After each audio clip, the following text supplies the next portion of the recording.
Hello, I'm Brandon Martini, a commercial pilot and flight instructor. And I'm Carson Vasquez, I'm a private pilot. And you're listening to the Aviation Mentors podcast sponsored by Stratus Financial. So buckle up because the Aviation Mentors are taking off. Welcome back to another amazing episode of the Aviation Mentors podcast. Today we're going to be interviewing a Stratus student, actually. We're interviewing a gentleman named Tavis, who has been a longtime borrower of ours, and he's going to talk to us today about what he's been working on. One of those things is including his instrument rating at one of Stratus partner schools, Academy of Aviation. So thanks so much for being here, Tavis. Thank you for having me today. Hello, everyone. Yeah, it's great to meet you, Tavis. Thanks for being on with us today. So the first thing we'd like to know is, how did you get into aviation? Aviation is, I actually got into aviation back in 1994. I worked in the airline industry, and I always had a dream of flying, actually at the age of 7. And so I always wanted to be around airplanes, and I just wanted to have the opportunity to be around airplanes and find out what type of plan I would need to become a pilot. So after engaging with other pilots, working on the ramp, and then going to sales with the airline I worked for at the time, they pointed me in the right direction. So I tried to do the military route. Fortunately, military only offered me to work in Intel with the Navy, and I didn't want to work in Intel because I wanted to fly airplanes. So from that point on, as I said, I was working in the airline, decided to take an early retirement to pursue a dream of being a pilot. And yet alone, I got my private pilot license in 2002. Took a long break because I had to raise a daughter at the time and a family. So then from that point on, I went back to getting my flight review in 2021. And so from that point on, I was trying to find financing for flight training. A lot of schools at the time weren't offering flight training for funds for flight training. So going forward, I finished my flight review. I got a call from a guy. I never forget this name. His name was CJ McDaniel, and he was over at a flight school, and he got my name from someone that mentioned that I was looking for someone to time bill. And so I told him I wasn't looking to time build at that time because I was just finishing up my flight review and starting to begin my instrument. And so he recommended me some other schools, and I ended up going to Academy Aviation. And so with that, he mentioned to me about Stratus. And so I looked into it, and I got pre-qualified, and they told me to just select the school. And there was another school in mind that I wanted to go to, but it was just a little too far. So I took a tour at Academy Aviation, and then I met Mr. Brandon Martinez, and he said, hey, just select the school and we'll take it from there. And so we kind of went back and forth with Academy Aviation, and finally we got everything approved. I was pre-approved, and then I submitted some information, documents that were required, and then we all got on the same page, and now my dream is being fulfilled. I really want to thank Stratus giving me the opportunity to pursue a dream that I always wanted to do. Tavis, that's an amazing story. Thanks so much for appreciating Stratus. I know that Stratus obviously appreciates you for being one of the borrowers and to introduce us to Academy of Aviation, actually. They weren't a partner school with us prior, but that was one of our requirements. You had to be with a partner school before. So I was able to work with that school, and they became a partner school of Stratus's, so which was really a fantastic thing. So thank you so much, Tavis, for making that introduction. I'm glad we're helping you live your dreams, because that's pretty cool. Before you wouldn't have been able to do that with any other companies out there. So that's what we're trying to do. We're trying to inspire pilots to become better versions of themselves and actually get to an airline or whatever your goals may be in aviation. If you want to be an instructor, or you want to work at a regional, or whatever your goals may be, we want to help them do that. So outside of that, what has been the most challenging part of your flight training so far, and how are you overcoming that? The challenging for me has been getting used to do check rides. When I mean that, it's the oral option, whereas not being prepared at times, but then the most challenging is making sure you listen and answer the questions which is being asked of you, because sometimes you give a little too much information, you start opening up windows that you don't want to go down that road, you know? So as far as my flying, that part has come back, although I didn't fly for quite some time. I got used to the flying and doing the procedures. So I think that's a gift I may have, not to put myself on a high horse, but I'm always learning. But the most challenge to me has just been preparing for the oral with just instrument itself. Yeah, preparing for the oral, especially on instrument, is difficult. You really need to know your stuff when you work on that rating. And I know I struggled with instrument. It was my Achilles heel at first. Eventually, I figured out how to master it. But it really took a long time. I mean, I took a lot longer to work on my instrument rating than I did on any other rating that I have currently. And I've got quite a few, as Carson likes to tell me about. So I commend you for continuing on. And I know this is a second career for you. You worked at what airline for 21 and a half years? I mean, that's a long time. I worked at Delta Airlines. I was in college and got hired as a co-op, and I stayed on in the summer, worked my way to logistics onto the ramp, and then finally got offered a full-time job working on the ramp, and then transitioned into the sales department. So you were at Delta for a while, and you've also been flight training for a little while, both before and after. So especially more recently, can you share any of the experiences that you've had with working with flight instructors, and what qualities do you really appreciate in a flight instructor? You picked out your school, very specific about it. So what do you pick out for an instructor? In fact, it's funny you mention that, because the instructor I started out first with Academy Aviation, he has just finished getting his double I. So I was like his first student. And the things that we experienced together is ironing out some of the things as far as what to say and what not to say, and just keep it simple. As far as the flying portion, it's just getting used to talking on the radios, staying ahead of the aircraft, loading up approaches, and just staying coordinated. That is fantastic. I mean, you have to stay coordinated in flight, obviously. And my biggest thing I tell my students who are working on their either their CFII or especially their instrument rating when they're starting out is don't chase needles. Fly a heading. And I will say that over and over again, fly a heading, fly a heading, fly a heading. And if you don't fly a heading and you try to chase needles, you will literally fly S-turns all across the air. And that is the one thing you don't want to do. You want to fly a heading, intercept, and then fly a new heading to re-intercept that glide slope or VOR or GPS line, whatever you're looking to get to next. You want to be able to fly that radial or a heading to intercept that radial. So that's something that's really, really important that a lot of people kind of screw up on. And I would say chasing the needle is what you call it. And I would say that's the number one problem that students have being an instrument rated or working on your instrument rating. Would you agree with that? I agree with that 100%. In fact, my instructor was telling me, he said, "Oh, look, we're going to do some sim work." And the first thing he would tell me when we were shooting an approach, stop turning. Look at the track, see where you are. He said, let me demonstrate, but don't chase the needle. You're exactly all right, 100%, because you will do S-turns if you don't intercept and fly heading. Yeah, S-turns, or you will way overshoot wherever you're looking to get to. So you can get vectored onto some approach course. And if you don't turn when you're supposed to turn and you start chasing that needle, you will end up way off your approach, and you will end up with more than a 3/4 scale deflection, that's for sure. And you don't want to do that.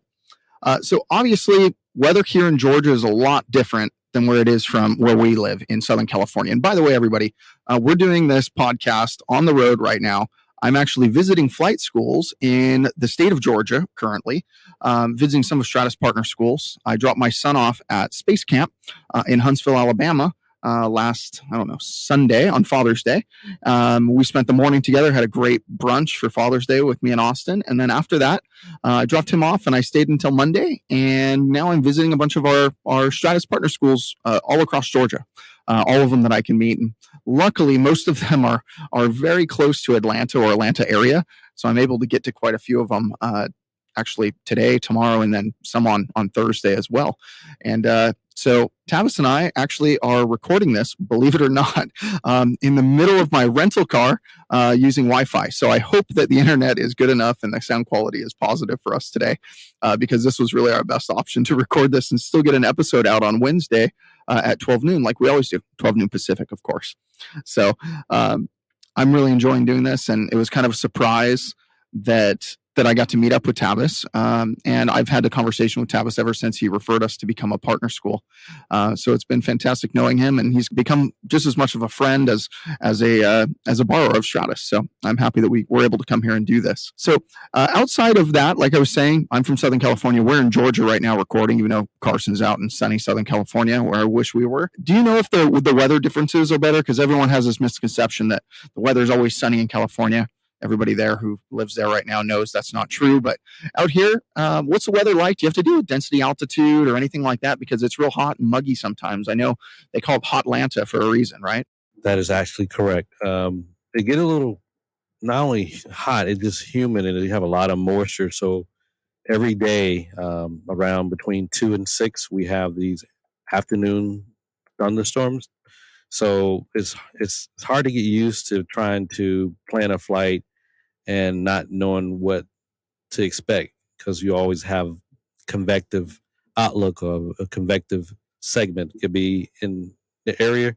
So we have to do a better job of trying to set up our schedule for flight training. And then we always have to, we say as pilots, watch our TAFs and look at any reports or any outlook or pressure that's changing, and especially here in Georgia because of all the heat and humidity and moisture. Yeah, we've done several episodes on METARs and TAFs, and talking about those in general. So luckily, as long as our listeners have been listening to a lot of our episodes, they should know all the aviation acronyms, especially ones regarding weather, considering I think we just did that a couple weeks ago, right, Carson? Yep, we just did. I think that was last week, actually. We had just talked about it. And, there has been June gloom here, so I'm assuming you can probably fly in the morning and we can fly in the afternoon. So it's a little bit opposite, across the country, but it still works out for you, right? Yeah, it has. Yes, it has. So Tavis, as you're working on your instrument rating right now, and you're getting ready for your check ride, you said don't dig any holes. And anyone that's gone to any sort of check ride, especially a private pilot check ride, they know that is the one thing their CFI is really going to tell them is don't dig a hole. Don't say more than you need to.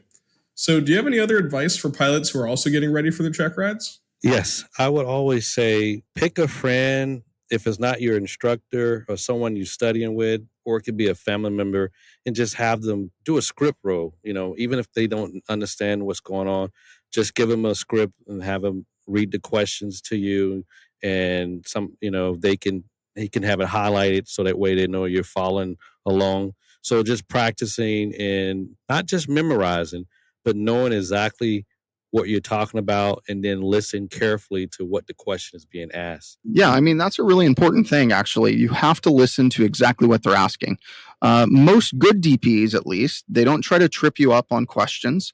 They try to ask you direct questions because they want to test your knowledge and make sure that you know the knowledge based on the ACS, or in some cases the PTS, in a rare occasions on certain ratings now. But they want to make sure that you understand what's being asked of you. You need to have more than a rote memory of it. You need to really have an understanding of the topic, which is quite important. If you don't have an understanding of the topic, you probably can't be a good pilot. If you just memorize like 600 and 800 or whatever the minimums are for certain types of approaches and things like that. I mean, that's not what you're trying to learn. You want to be able to read the charts and read the approaches and know what the minimums are, know what your alternate minimums are, which is what I was alluring to a second ago. You have to know those things, and you have to understand why they are there and what they're there for. So those are really, really important.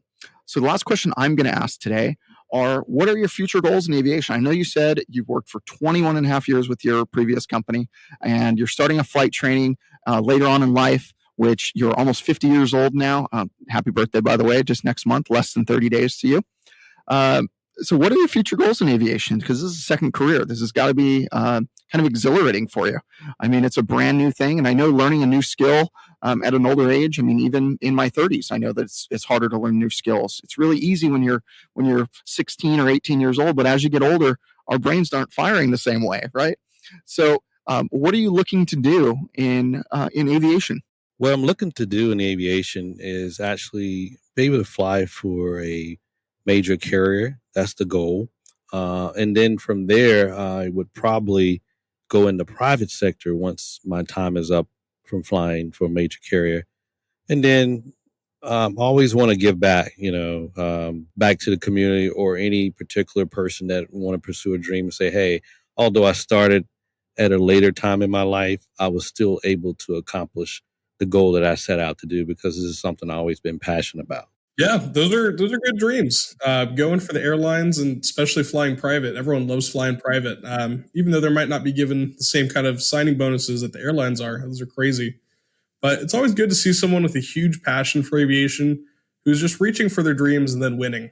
So good luck on your check ride, and thanks for being on with us today, Tavis. Thanks a lot. Thanks for having me as well. And I look forward to fulfilling my dream, as well as being a partner for with Stratus. Well, thank you so much, Tavis, for being a strong supporter of Stratus Financial. I know that we're helping fund your dreams as well as a lot of other students. So I'm happy that I'm a part of that. I'm happy that I've become your friend outside of this, and I'm really excited for you and what's in store for you and in the future. I know you've called me on several occasions, kind of asked me some CFI questions on, hey, I don't quite understand this. I can't get a hold of my instructor right now, and I've been happy to answer some of those questions as I have for some of you who've reached out to us in the past. Through the Aviation Mentors podcast. So I also want to thank some of the sponsor schools or not sponsor schools, some of our partner schools who I got to meet with today. I got to meet with Dragonfly Aviation. They're just on the outskirts of Atlanta, the northeast part of Atlanta area. They have a fantastic facility over there. They've got these the owner, Heidi, she actually has these wonderful aviation antiques. And I found out that I have somebody who competes with me on how much I like aviation antiques as much as anybody else. And for those of you who don't know, because I haven't really talked about it much on the podcast, I am an incredible collector of aviation antiques and aviation maps. I like to tell everybody that I think I have one of the world's largest collections outside of a museum, and Carson can attest to that. He's seen my collection; it is quite extensive. I literally get everything that I could find whenever I find it, so it's pretty epic. So she showed me that along with some of her new Diamond aircraft that she just purchased and put on the line, and now they're flying full time as well. So I'm excited for her growth and that we're a part of it. I also met one of our borrowers over there, Ruben. And he was a fantastic guy to meet, and we're helping fulfill his dreams. He's actually working his commercial pilot rating, or commercial pilot certificate rather. And I'm excited that I got to meet him as well. He was real happy, and I've actually got a photo with him that we'll hopefully post on the Stratus website. And I'm taking one with Tavis right after this podcast, so we'll hopefully post that at some point as well. I also met with Flight Aviation out of southwestern Georgia or southwestern area of the Atlanta region. I don't know all the cities around here. Sorry, I think we're in Peachtree, Georgia. And Harlan Hamlin gave me an amazing tour of their facility. They've grown from one airplane to I think 24 airplanes with several on the horizon to come in. So I'm excited to help grow with them. And I thank them for also giving me a fantastic tour. I think I spent 2 hours there. We even took the golf court all around the airport. It was a great day to kind of go around and see their facility, and I got to see what their growth looks like, which is fantastic. I love seeing people win, just like Carson was talking about. Like we can't wait to see Tavis win at his dreams, and that's what we're trying to do here with the Aviation Mentors podcast and Stratus Financial. So it's been fantastic seeing them. I also stopped at Academy of Aviation. Unfortunately, the managers weren't there, so I couldn't do a tour today. But the receptionist and some of their staff were there, so I stopped in for a few minutes and said hello, at least at their Georgia location. I know they've got several locations across the U.S. So it was fantastic to go there and see and just see their signage up front and personal, because I just get to see logos on websites and see people on Zoom meetings, and it's not quite the same, right? So thank you to all of our other partner schools. I hope to be reaching out to some of you, and maybe we can do an interview with you at maybe Oshkosh, or we can meet in person there. So as always, if you want to reach out to Carson, you reach Carson at Carson_AV17 on Twitter, Instagram. For me, it's at Mr. Martini Guy. And as always, as we prefer, reach out to us via email, Brandon@aviationmentors.com or Carson@aviationmentors.com. And as a wrap up for the day, remember, we're here to guide you in your aviation journey. So fly safe and enjoy the ride. See ya.